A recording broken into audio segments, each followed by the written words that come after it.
Most people are familiar with street photography, but today I'm going to talk about sea photography with Nikon Zf at sea. You see what I just did over here? Coming up right after this.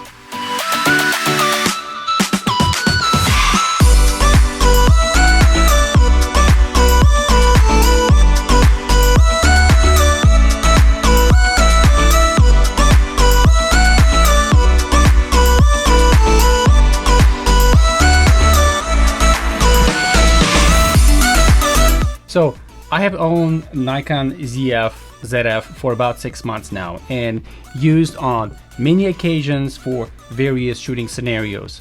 But this time I took this camera on a 7-night, 8-day journey on a cruise at sea.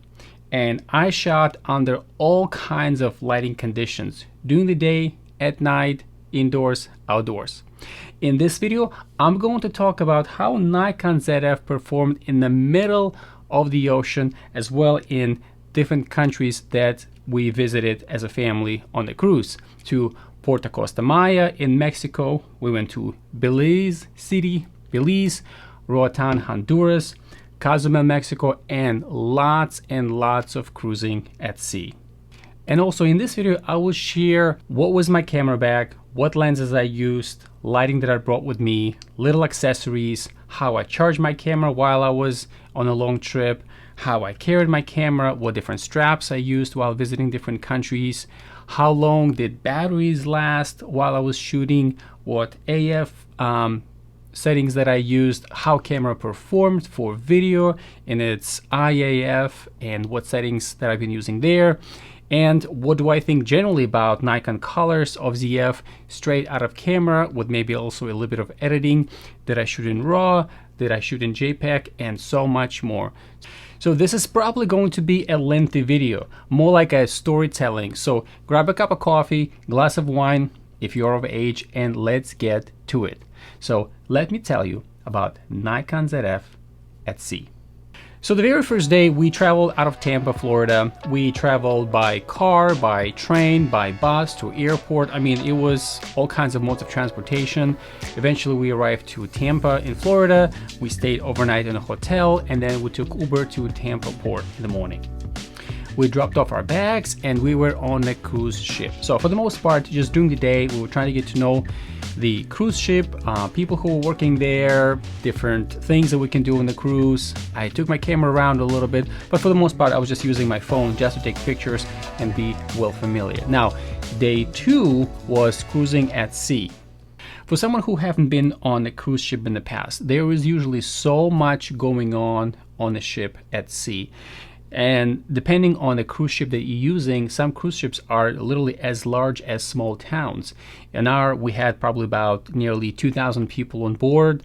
And now, so let's talk about what was in my camera bag. So what I brought with me actually was 2 lenses. Initially, I was kind of debating what to bring. I am very accustomed to bringing like a 24 to 72.8, but I want to try something different, because when you attach 24 to 72.8 on Nikon Zf, it becomes a little bit front heavy. So I wanted to do something different. So a few months ago, I actually got this Nikon 28mm 2.8 version. And this is basically a beauty of a lens at 28mm. As you know, Nikon is full frame, so you get a full frame of 28mm field of view. And also what I brought with me, because I want to also focus on some portraiture. I knew that there'll be a formal nights and maybe a sunsets, which I'm going to talk about a little bit later. And I also brought with me 85mm f1.8. Now, I was considering maybe I should bring a 51.8. It's light, it's small, but I opted for these 2 lenses because I also want to have something a little bit wider than 50mm. That's why I got the 28 for some landscape photography. As you know, traveling to Caribbean can be very pretty out there. So having these 2 lenses in my bag, this was pretty much my entire kit. Now, what I also did, I brought 2 batteries with me, several SD cards. I brought a speed light with me, this one right here, Godox V1. This little battery lasted me the entire cruise ship. Now, I wasn't maybe using it for maybe a couple hours in the evening, on and off, for a few evenings. So literally charged it at home only once. I got back home, I probably had still half of the battery left. So if anybody's considering looking for a good flash for Nikon Zf or any other Nikon lenses, Nikon cameras, I highly recommend this Godox V1. So the first night, well, the second night was our formal night and dress up, and I wanted to see how this camera would perform. What I've done is basically we went to a restaurant to eat, and for the most part I had with me this 28mm f2.8. When in the evening we went out, this was the more of a sunset, and I used the on-camera flash. Basically I attached this one here, and I switched to the 85mm f1.8. For somebody who haven't shot in the past with something with sunset, the first thing that you want to do is, before you even turn the flash on the camera, you want to take a picture and expose for your backdrop or expose for background. Once you get those kind of orangey colors that you want, don't worry about initially that your subject will be pretty dark. Once you add the flash to it, this is when it's going to compensate for the lack of lighting on the subject. And then when I added flash. Now, one thing I knew, because of the sunset, sometimes you don't always get this perfect colors, and sometimes you need to a little bit underexpose or overexpose depending on the lighting condition of that night. Outdoors, I actually intentionally shot in RAW, because in post-processing I would have a lot more liberty, a lot more flexibility to get the colors that I wanted. And here are the images from that night. I mean, the sunset was beautiful, the subjects, the being at sea. There's just different atmosphere when you're taking pictures somewhere out in the ocean. So if you haven't been on the cruise before, you more likely will capture 1 or 2 nights of a beautiful sunset.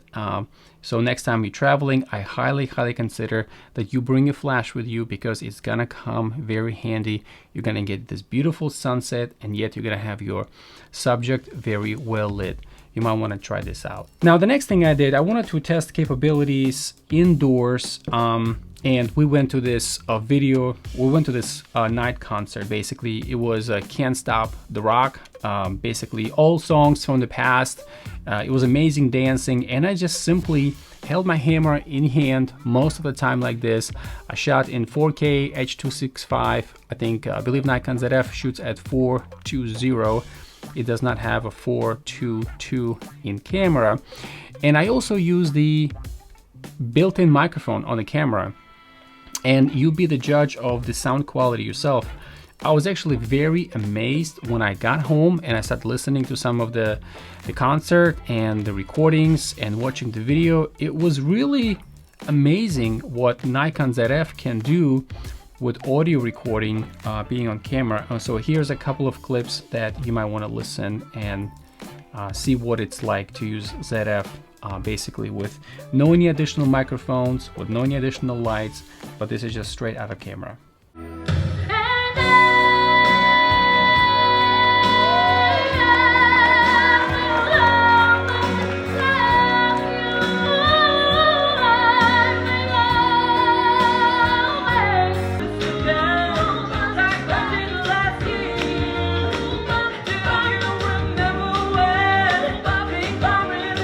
So I was very impressed with video for indoor recording. Again, really holding camera handheld, amazing IBIS.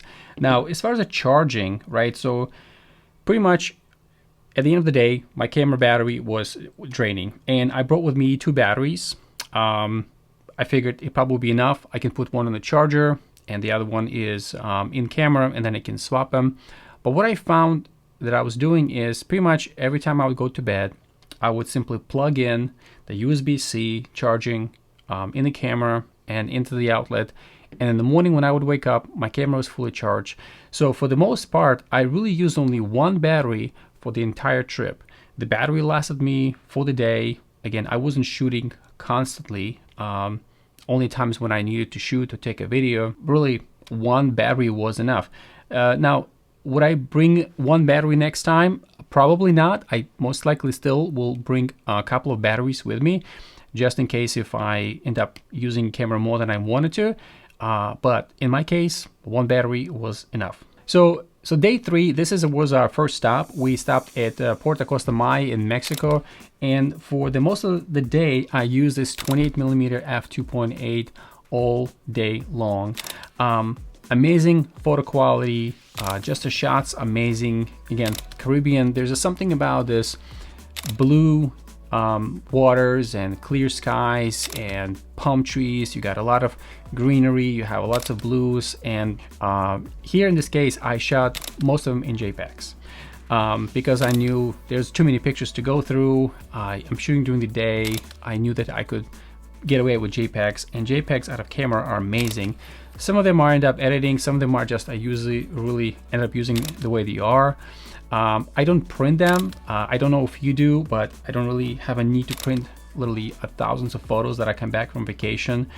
We did go out snorkeling, which was awesome. I used my GoPro for that case. Obviously, I'm not gonna dive with Nikon Zf, although I'm not sure if they have any of those enclosures where you can put a camera inside and dive with it. I know that some of the DSLRs had them before. I'm sure probably mirrorless do as well. If you have one of those, please let me know in the comments below. I would love to know what you're using because that would be pretty neat to bring a camera below the water and shoot full frame. But anyway, I digress. So I use my GoPro.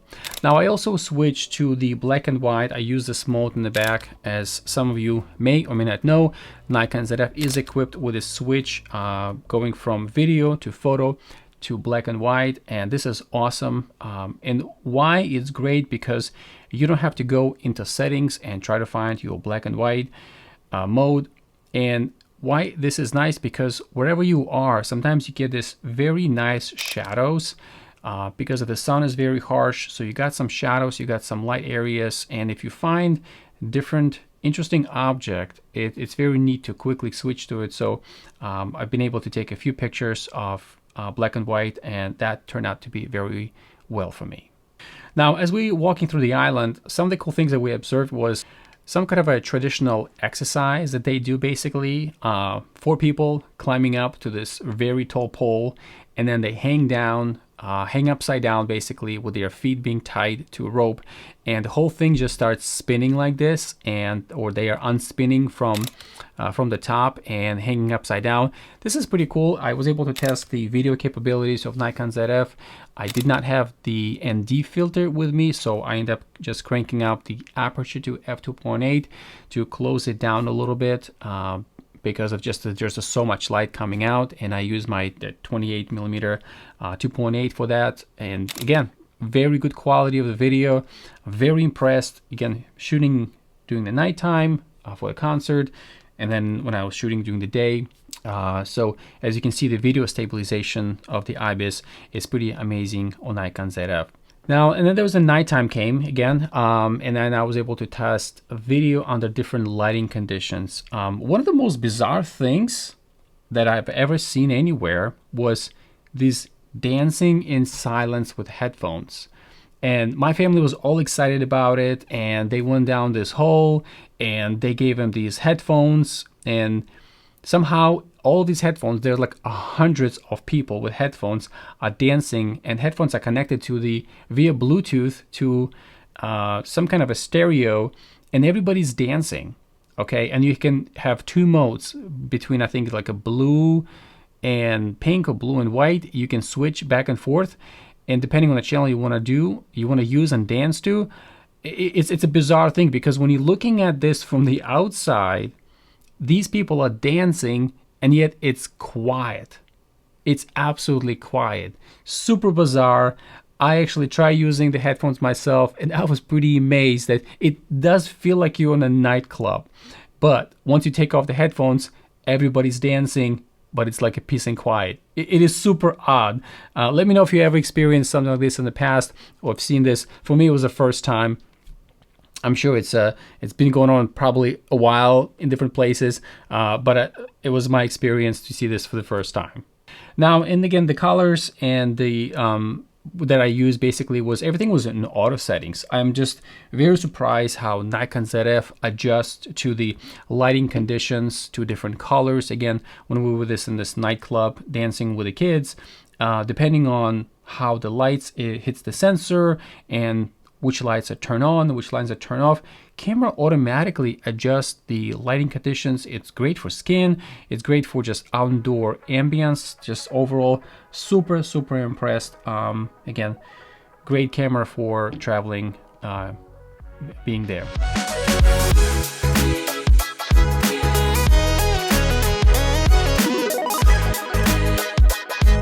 Now, day 4, now this is when we travel to Belize City and Belize. Again, for the most part, I use this Nikon 28mm 2.8. Most of the day, again, I also shot in RAW.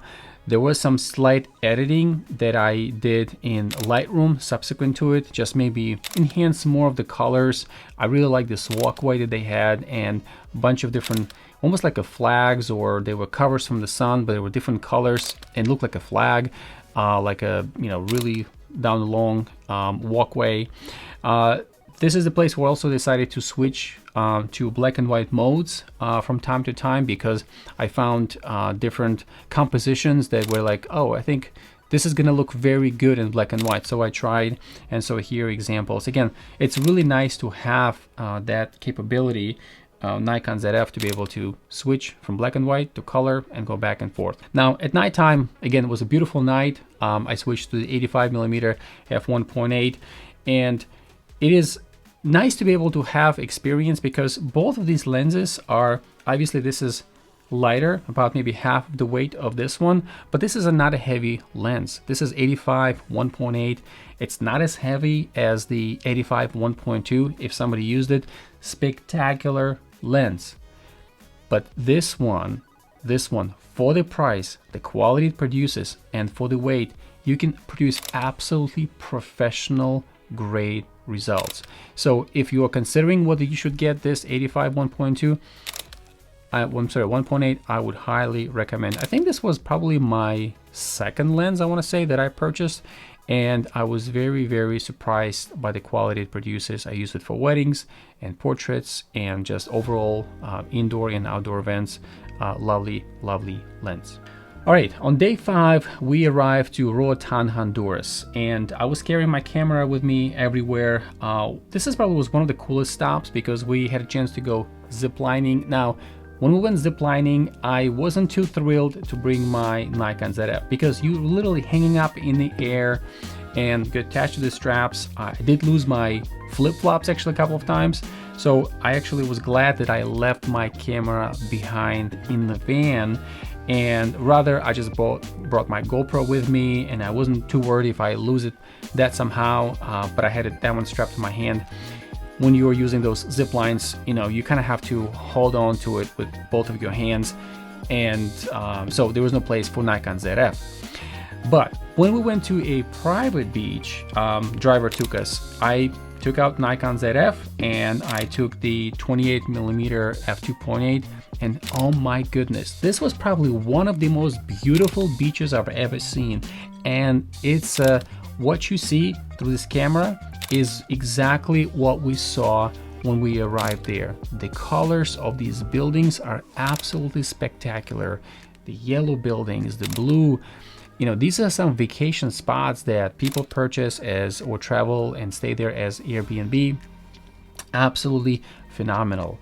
Now, I met this guy, he was serving us, his name is Memsi. Memsi, if you're watching right now, thanks so much for serving us. We had a nice conversation with him about cameras. He saw me taking pictures with Nikon Zf, approached me, and he was sharing me, I believe he's using a Sony system, and he is really considering to switching to Nikon mirrorless. And Memsi, you will not regret if you switch to this mirrorless system with Nikon Zf or any other Nikon cameras that's mirrorless today. But it's really a pleasure to travel with this camera, and we had a great time. Absolutely beautiful island there, and it was just a pleasure to stay and use my camera, of course, to document the entire experience there being with the family. And again, and that night again, we had a beautiful night, beautiful sunset. So I pulled out my 85mm 1.8. I shot in RAW as well because I knew I'll be editing. I also ended up using my Godox V1. I don't have it here, but I used a little flag that actually Godox flash comes with, and it was very easy to use. It's absolutely spectacular combination. I can't say good enough things. This video is not sponsored, if I haven't sent it yet, by anybody. But if I were to go on a trip, you know, this camera is not too big, it's not too small. Great lighting accessory. I did bring with me also the, I think it's X2T, the trigger, in case I want to use this off-camera flash. But I was by myself, so for the most part, I just ended up using it, you know, having flash be on top of a camera. So yeah, highly recommend. Now, day 6, we arrived to Cozumel, Mexico, and we ended up going to a water park, and this is where I ended up testing the camera because my kids were jumping off this water slides, and I set the camera to 10 frames per second in 3D tracking. Absolutely amazing how this Nikon Zf tracks someone else's eye from the distance. I ended up using, I believe, the 85 1.8 because I was shooting quite a bit from the distance, and absolutely amazing. It was absolutely great. So because it uses the same processor, XP 7, just like the one that we have in Nikon Z9 and Nikon Z8. Great technology built into this little camera. Very pleased. Got a few compliments using this camera. Now, one of the things that I did add to this camera, obviously, as you see me holding, is this L-shaped bracket by Small Rig, and it was specifically actually designed for ZF. It's actually, there's a little lever, I don't know if you can or cannot see here, engraving on this little L bracket, and it was very helpful. In my previous videos about Nikon ZF, I have spoken about how, you know, if you set you know, when you have an almost complete flat surface on Nikon ZF as a 0 benchmark when it comes to ergonomics, once you add this little L-shaped bracket with little kind of you know, thickness to it, it almost turns to like a closer to 5, right? So it doesn't become as difficult to hold. And after a while, I just ended up really adjusting to how the camera feels in hand. I love using these little tiny dials at the top. It's great to be able, for somebody who is actually a beginner photographer, this is a great way to learn Nikon ZF or just photography in general. And then basically day 7, right? We were cruising back at sea. I want to share with you how I carried my camera everywhere I went to. There are sometimes I end up using this little strap by Peak Design, and when I didn't want to carry my larger sling over, which I did, I'm going to share with you in a moment. If I went to a restaurant, if I was walking around, I just didn't want to have something bulky across my body kind of hanging. I have little anchors here. I actually attach anchors at the bottom. I did make a video one time that this is actually a better design when you have anchor at the bottom of the camera rather than here being on the side. And it's constantly, when you try to hold the camera and the strap is on your hand, it's really conflicts with your ergonomics. But when it's at the bottom, it introduces much better ergonomics. And when I went on land, I actually ended up using this other Peak Design larger strap. I think they have a couple of versions, and this one is, I think, is the thicker version, I believe, because I also use it for my Nikon Z9. But I use it for the ZF, and when I went on land, you know, I kind of want to make sure that the camera was semi-secure being with me, and I always felt so that's, you know, who knows, as far as the safety, you know, going to places you've never been before, you know, you don't want to lose your camera to someone else if you're not paying attention. So in summary, I am not ashamed to say that this is probably one of the best traveling cameras ever been used. It's a full frame, 24.5 megapixel sensor, you can get relatively small lenses for traveling. It has a great battery life. Some of the best colors in Nikon when you're shooting in JPEG. You have a capability of shooting in RAW. You can absolutely produce some of the pro results that you need. Now, this is not point and shoot camera, nor this is not your professional Nikon Z8, Z9. It's really right in between, but you can produce pro results. You can use flash on top of it as you need to add some light. You can adapt some older lenses using FTZ adapter. You have a fully articulated screen if you want to do vlogging. I don't know what's not to love about this camera. Now, I have made a video probably about 3 months ago about the problem that I experienced with Nikon Zf when you're opening the battery compartment and you're trying to take out your SD cards if you're using for professional use on site when you have this L bracket attached. The problem with that was I couldn't really take out because my fingers weren't fitting. I've got a lot of comments from many of you indicating you had the same issue with trying to pull out the camera. Some of you indicated you had no problems. It's absolutely fair. I did, and many others also. So there's also a solution video that I posted to that. But besides this, there's nothing to complain about this beautiful camera.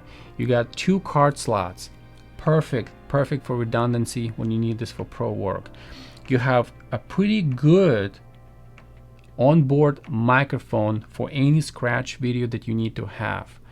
You have amazing video features and capabilities.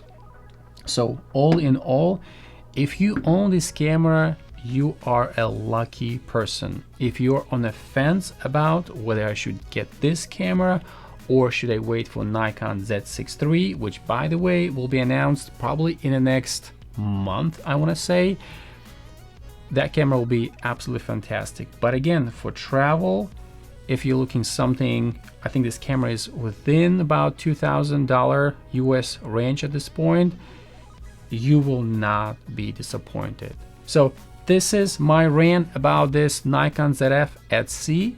It is absolutely one of the best traveling cameras that one could have. And guys, if you're watching my channel for the first time, please subscribe if you haven't done so already, because this allows me to make more videos like this for viewers like you. Thank you.